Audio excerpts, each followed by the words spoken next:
ادائے فرض کر کے باپ بیٹے سے ہوا رخصت، بجا لانا تھا ملک شام میں تبلیغ کی خدمت، مگر فرزند سے ہر سال آ کر مل کے جاتے تھے، ادائے حج کی خاطر اس طرف ہر سال آتے تھے، پھر اس محنت کے بعد آرام سے سونے کا وقت آیا،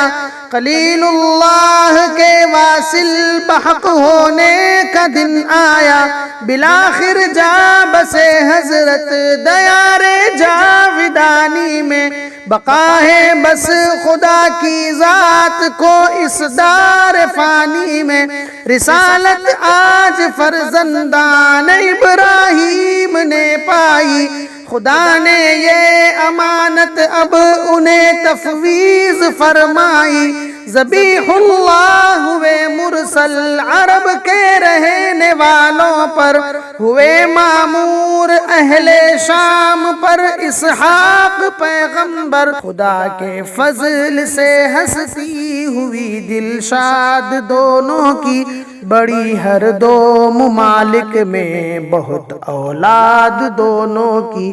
گھرانے میں بنی جرہم کے پیغمبر نے شادی کی، خدا کے گھر سے قسمت جاگ اٹھی اس خشک وادی کی، پسر بارا دیے اللہ نے اس پاک ہستی کو، بسایا یوں عرب کی ہر بلندی اور پستی کو، بسائیں بستیاں 11 کو دشت و صحرا میں، رہا قیدار بیت اللہ کی خدمت کو بطحا میں، قریب کعبۃ اللہ شہر مکہ کی بنا ڈالی، پسر اس کے ہوئے کعبہ کے خادم شہر کے والی۔